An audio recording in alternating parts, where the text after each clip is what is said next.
The rescue of an abducted individual is always a dramatic, high-stakes event. These two cases show just how crucial time, preparation, and teamwork are in such scenarios. Officers from Akron, Ohio, responded to a call about a woman allegedly being held captive inside a garage. It was October 16th when the police received a tip that something was off about a particular property. Neighbors noticed strange behavior, and the police were called in to investigate. He used to live here, so he can tap into anything. But we have cameras up for other reasons. I got you. You know he's in there for a fact? I know for a fact. You can kick your door. You can I kick swear it in? to God, go ahead, please. This girl, I don't know what's wrong with this girl. Oh, there's a girl in there with him? Yes, I told them this. There's a girl in there. She's very slim. My husband said he didn't really get a good look at her, but he's yelling at her before I beat the living fuck out of her face. She can't see out of her eyes. Okay. William Mozingo, a 33-year-old man with a history of arrests, was the key suspect in this chilling scenario. His criminal record, which included previous kidnappings, painted a terrifying picture of what the officers might be walking into. What makes this footage particularly intense is knowing that the clock was ticking, and every moment counted to prevent further harm to the victim. Joe said he might have something. He's got something with a flat head that he might be able to pound it up. I don't, but there's not, it's like flat on the bottom. Yeah, like a normal one. No, absolutely. In the early moments of the video, the tension is thick. Officers arrive on the scene and begin discussing their approach to the house. You can hear the urgency in their voices as they debate the best way to enter without putting the woman's life at risk. It's clear from their tone that they know this could get dangerous fast, especially since they weren't certain if Mozingo was armed or what mental state he was in. They also weren't sure about the condition of the woman trapped inside, the extent of her injuries, or whether she was still alive. Not yet. It's a pull door. We've come up with a lot better idea. Let's do it. Well, first, hey, you got like 12 of us here. here's our option. We could have dug a tunnel into there by now. Well, we were thinking the roof. As they prep the scene, officers make a calculated decision to use a K9 unit, which adds another layer of intensity. Dogs trained for these situations don't just locate suspects, but help subdue them too, ensuring that the situation is handled as safely as possible. You can hear the officers making announcements over a loudspeaker, giving Mozingo a final chance to surrender before they send in the K9 unit. We gave multiple announcements. We'll do announce again here. William, this is the Akron Police Department. This is your last chance. Come out now with your hands up, or we'll be sending the K9 in to apprehend you. You will get bit by the dog. William, last chance. It turns out Mozingo was hiding in the attic. Here's where the body cam footage takes another dramatic turn. The K9 unit is deployed, and Mozingo is finally located, but he doesn't come out willingly. You can hear the officers giving clear commands for him to show his hands and exit the attic. The sound of the K9 barking adds to the sense of urgency and pressure as the suspect hesitates to comply. Coming? No. William, come out now, Akron Police. Come out. Come out now. Nothing in your hand. Nothing in your hands. Now. You're bit, buddy. Coming out or not? Can you see him? Get out here now. Come out now. Come out now. Bro, you're gonna get fucked up in a second. You better come right the fuck out now. Now. Come out. Keep going. No, I don't see him. Keep everything out of your hands. He's in the attic. He's in the attic. He's Keep coming out. everything out of your hands. Keep your hands up. We'll go hands down. Put it down. Drop it. Drop. No, not your whole body. Get up. Turn around and walk backwards. Walk towards us. Walk towards us. When Mozingo finally emerges, the officers quickly take control of the situation. They immediately whip a pair of handcuffs on him and lead him out, but there's still a lot of work to do. The officers now have to check the shed for Mozingo's victim, alongside any potential weapons or dangers he might have left behind. Hey, we'll cuff. Hey! Take your face that way. Just keep coming. Watch your step. Right there. You get that? There's a female in there. Come on out here. Your hand like you're praying. Man, come out. Please. Can I get shoes? As they clear the room, they find the woman alive but visibly shaken. The camera captures her first moments of freedom after being held for 4 long days. They help her out of the garage, making sure she's stable and safe. The video gives a glimpse into how terrible it is for people who've been kidnapped in these situations, not just physically, but emotionally.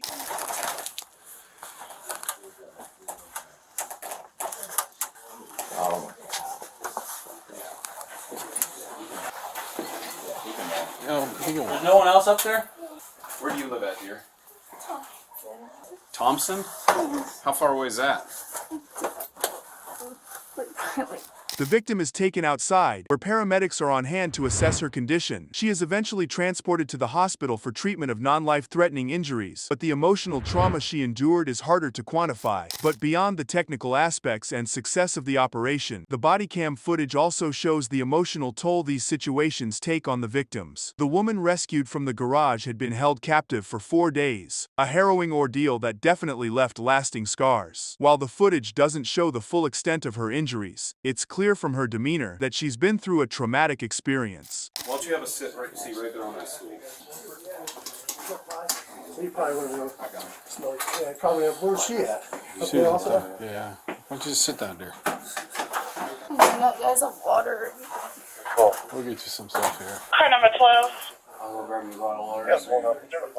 William Mozingo, now in custody, faces multiple charges, including kidnapping. This incident, coupled with his prior criminal history, paints a disturbing picture of a man with a propensity for violence and control. His capture brings a small sense of justice, but the road to recovery for the victim and her loved ones will be long. We all know what goes up and fold a piece of papers. All right. Step on up there.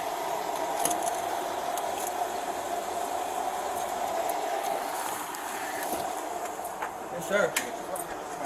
Most probably, the girl from the last video will have her family to help her through that nasty ordeal. But what if your own family treated you like a hostage? This next story captures a truly chilling moment, one that leaves you grappling with shock and disbelief. It's one of the worst cases of child endangerment you'll ever see, and what's even worse is that the perpetrators were the parents. Oh my God. Disturbing body camera video shows Ohio police officers react as they find an emaciated 3-year-old weighing only 16 pounds, clinging to life in a roach-infested apartment. The body cam footage begins with Ohio police arriving at a small apartment in Fairborn on January 8, responding to a desperate 911 call about an unresponsive 3-year-old girl. The call came from none other than the girl's own mother, Robia Mubali, a name that would soon become central in this deeply unsettling case. That's where a 911 call came in for an unresponsive little girl. Investigators say it was the girl's mother, Rabia Mubali, who called 911. Body camera video shows first responders arrive on the scene. As soon as the officers step into the apartment, it's clear that something's off. The living conditions are horrifying. Roaches, clutter, filth, essentially a hoarder's nightmare. You can almost feel the officers' tension as they make their way through the mess. The entire scene feels like it's unraveling in slow motion. But soon, they determine the correct apartment. It's the one on the left-hand side of your screen. All right, let's go in. Investigators call out, announcing that they've arrived and are entering the home. Fairborn Police. Fairborn Police Department. Then it happens. They find the girl. The footage doesn't show her face, it's blurred out, but the officers' reactions are heart-wrenching. A 3-year-old child, so emaciated she weighs just 16 pounds. To put that into context, the average weight of a healthy 3-year-old girl is around 30 pounds. This child was barely hanging on, huddled in the corner, covered in bug bites, unresponsive. There's a moment of collective fear as officers think the worst. They may have been too late. Oh my God. But the officers push on and continue to search the apartment. Come on. They again call out, announcing their presence. Fairborn Police.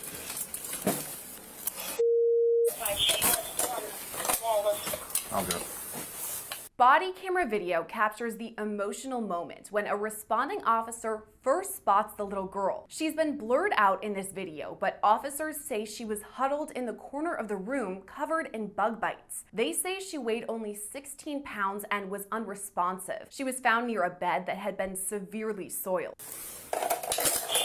At first, the officers believe the girl isn't alive. You can hear the moment of relief when they realize she's still breathing. Oh, she's still breathing. She's still breathing. Let's go. Let's go. But then, relief floods the room. She's still breathing. You hear one officer exclaim, "She's still breathing, let's go, let's go." It's an emotional roller coaster, the kind where the stakes are life or death. Backup rushes in, and within seconds, they're moving fast, trying to save this little girl's life. The pace quickens. Officers lift the girl from the soiled bed she had been found near, carrying her out of the home to waiting medical professionals. She's still breathing. Get a light.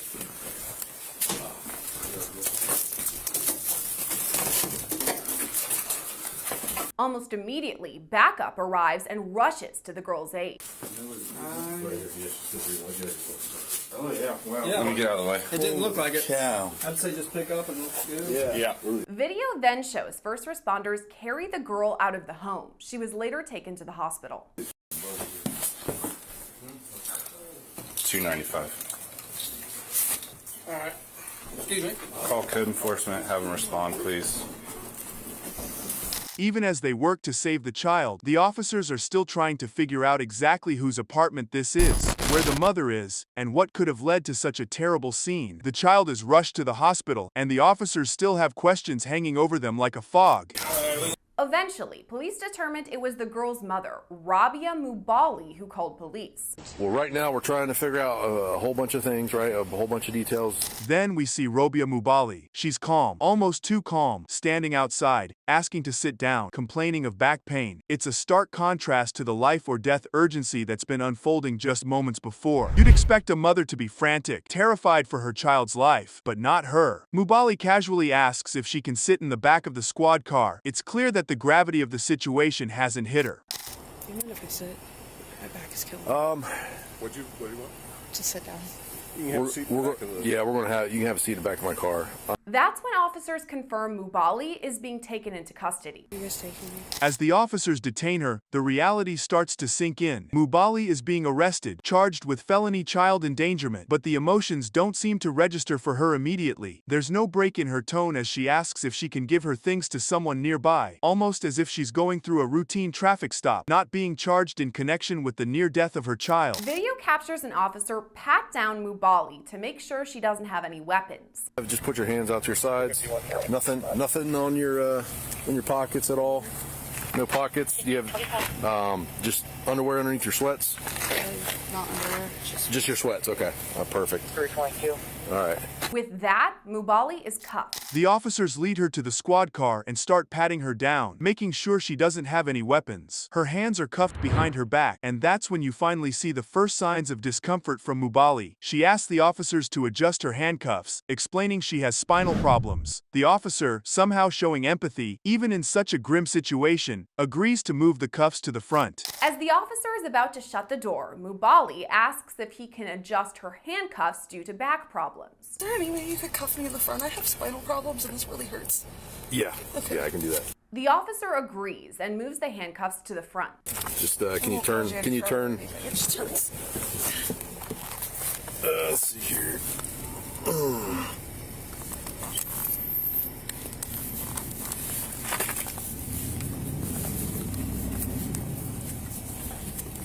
It's at this point that Mubali starts asking about her daughter. She wants to know if the little girl is okay, but the officer doesn't have any updates. To say that she was doing too little too late would be a massive understatement. You can hear Mubali's voice waver slightly as the reality of her situation begins to dawn. The officer explains she's being charged with felony child endangerment, and in response, Mubali can only ask, "Felony level?" The gravity of her actions, it seems, is only just starting to register.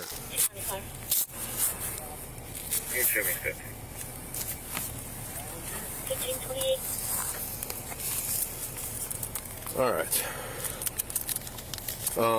So I am going to... The footage is raw, real, and heartbreaking. The officers work with professionalism and speed, but it's impossible not to feel the emotional weight of what's happening. A child left in a state of unimaginable neglect, barely alive, and a mother whose behavior raises more questions than it answers. And the officer explains what she's being charged with. Do you know anything about her condition? If she's okay? I do not. Right now, you're being arrested for child endangering at a felony level, okay? A felony level? Yes. As the footage progresses, there's a moment where Mubali is seen crying in the back of the squad car. It's a brief glimpse of emotion, but by then, the damage has been done. The 3-year-old girl is in the hospital, and although she's expected to make a full recovery, the road ahead for her will be long and painful. Yeah? We'll try to, yeah.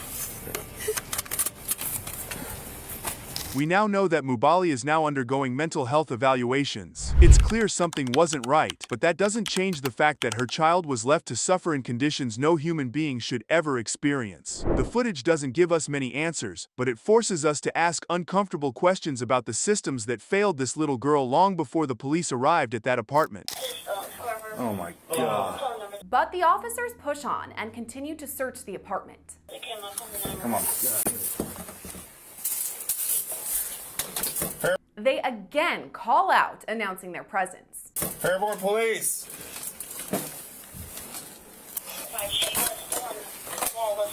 I'll go.